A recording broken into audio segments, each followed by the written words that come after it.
Olá pessoal, eu vou gravar aqui alguns exemplos das listas, né, de termodinâmica e revisão para dar uma ajudinha para vocês a entender melhor como é que trabalha com as equações de conservação de energia e as de ciclo. Então eu peguei primeiro esse exemplo aqui, né, que tá na lista.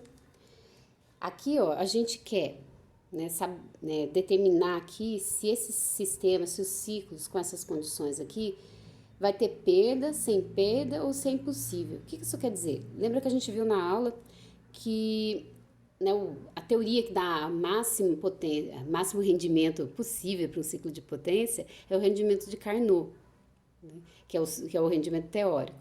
Só que máquinas reais, que seria essa situação dada aqui, né, em geral, elas têm perdas, elas não conseguem converter muita quantidade de energia de calor em trabalho. Então, ele sempre rende menos do que o de Carnot. Então, para fazer esse tipo de exercício, a gente calcula o rendimento de Carnot primeiro, tá? E se vocês lembrarem da teoria, ele trabalha só com as temperaturas, tá? Da fonte quente e da fonte fria. Aí, aquele é o valor máximo que eu consigo. Seria eu conseguir uma máquina ideal sem perda.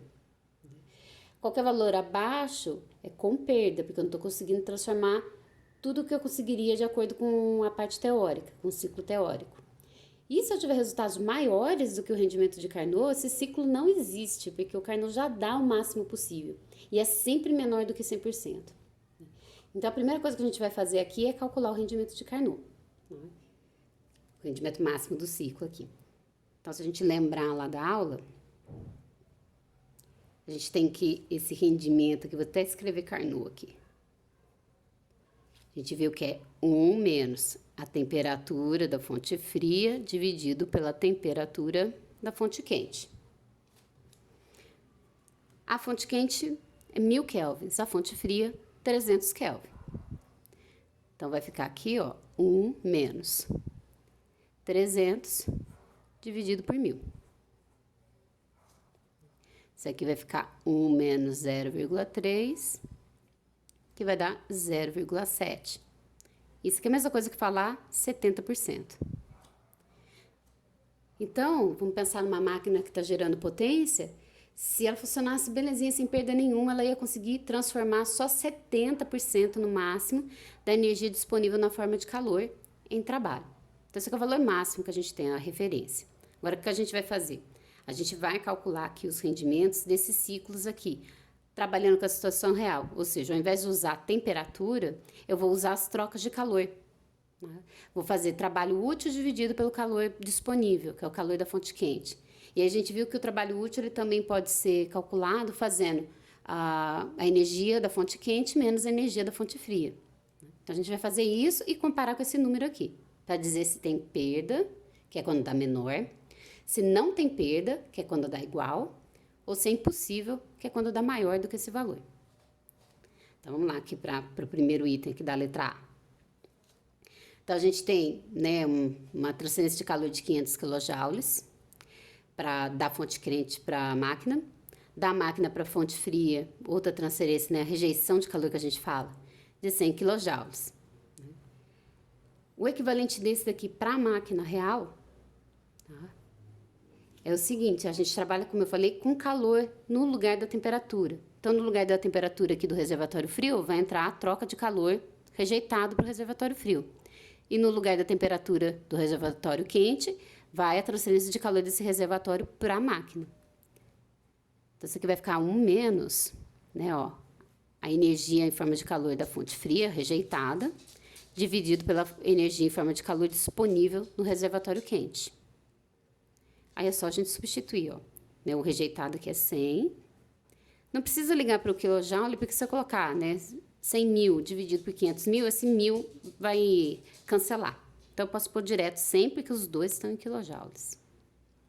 Então, isso aqui vai ficar dividido por 500. Então, isso aqui vai ficar 1 menos 0,2, se não me engano. Isso, 0,2. Já estou cansada aqui, estou ruim de cabeça. Então, isso aqui vai dar 0,8, que é a mesma coisa que 80%.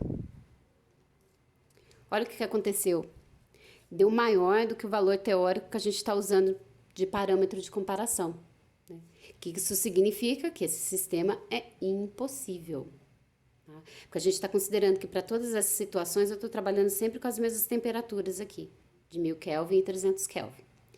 Então, eu calculei o rendimento do ciclo real, deu maior do que o de Carnot, esse sistema é impossível, não existe. Eu não consigo montar um sistema que dê um rendimento maior trabalhando com essas temperaturas. Então, na letra A aqui, ele é impossível.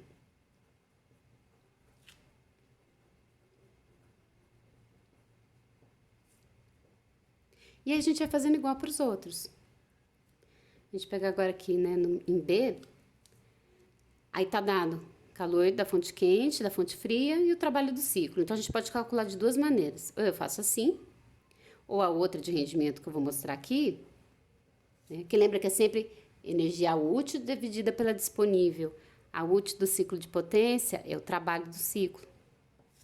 E a disponível no ciclo de potência é sempre o calor da fonte quente. Então, fazer assim tem que dar o mesmo resultado que fazer assim. Então, o que vai acontecer? Aqui eu tenho 250 dividido por 500. Né? Então, esse daqui vai dar... Então, esse daqui vai dar 0,5, que é a mesma coisa que 50%. Comparando com o rendimento de Carnot, tá ok. Ele é com perdas porque tá dando menor. Mas a gente precisa conferir outra coisa aqui, né? Como eu tenho essas três informações, eu também preciso conferir a parte de conservação de energia, vamos dizer assim, né? A gente viu também em aula que a definição do trabalho do ciclo, tá, é a diferença da energia da fonte quente menos a energia rejeitada para a fonte fria. Então, na hora que a gente vai fazer isso daqui, a gente tem 500, né, o da letra B, menos 200. Então, isso aqui daria 300 quilojoules. E aí, tá diferente aqui, tá? Então, esse sistema não tem como operar. Então, a gente não tem como operar esse ciclo, tá? Ele dá um rendimento menor do que o de Carnot, mas, né, o valor aqui do trabalho do ciclo tá em desacordo aqui com, né, com a conservação de energia. Então, esse daqui é impossível também.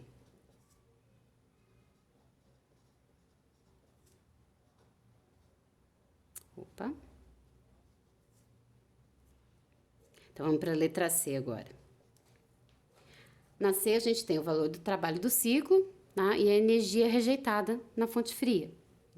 Só que para a gente calcular, eu preciso saber a energia que eu tinha na fonte quente. Então, aí a gente vem para essa equação aqui, ó. Que o trabalho do ciclo é igual calor da fonte quente menos a energia da fonte fria. Eu quero saber essa daqui para eu poder calcular o rendimento. Então, quando a gente isola, né, o calor da fonte quente, ele vai ser o trabalho do ciclo, eu vou passar isso para cá somando, mais o calor da fonte fria, tá? Então, esse daqui vai dar, né, os 350 quilojoules mais os 150 quilojoules de calor rejeitado na fonte fria. Então, aqui o calor da fonte quente, ele vai dar 500 quilojoules. Agora, a gente consegue calcular o rendimento. A gente sempre tem que conferir isso, tá? Se o trabalho do ciclo tá mesmo dando calor da fonte quente menos o da fria, e depois eu tenho que conferir também o rendimento do ciclo. Tem que fazer essas duas coisas. Agora, no rendimento aqui do ciclo, ó, essa é a mesma fórmula. Essa ou essa, tanto faz. Tá? Vou pegar do trabalho aqui, que tá mais fácil. Então, meu trabalho é 350, né? E o calor da fonte quente aqui, 500. Então, essa aqui a gente vai ter igual aqui a 0,7, que é a mesma coisa que 70%. O que isso significa? Ó, tá igual ao rendimento de Carnot. Então, quer dizer que esse sistema opera sem perdas. Ele é possível, né? Porque aqui está de acordo com a conservação de energia. E, né, ele é sem perdas porque deu rendimento igual ao de Carnot. Então, aqui é sem perdas. E na letra D, né, a gente já tem calor da fonte quente e fonte fria. Então, a gente calcula já direto o rendimento, tá? É 1 menos calor rejeitado para a fonte fria e o calor absorvido da fonte quente. Então, vai ficar 1 menos 200 kJ dividido por 500 kJ. Então, vai ficar 1 menos 0,4. Então, isso aqui vai dar 0,6, que é a mesma coisa que 60%. Tá? Então, ó, deu menor. Então, o sistema é possível e opera com perdas, porque deu menor do que a de Carnot. Então, aqui é com perdas. Então, assim que a gente faz todo exercício que for desse tipo, pedindo para conferir se o sistema ele é possível, se é impossível, se tem perda, se não tem, a gente tem que fazer isso aqui. Eu tenho que calcular o rendimento teórico máximo do ciclo de potência, que é essa fórmula aqui. Depois eu vou calculando com os dados do ciclo para comparar com o máximo teórico. Sempre que der menor, o sistema é possível. E aí eu vou conferir se tem perda ou não. Quer dizer, menor tem perda. Se der igual, é sem perda. Agora, se der maior, é impossível.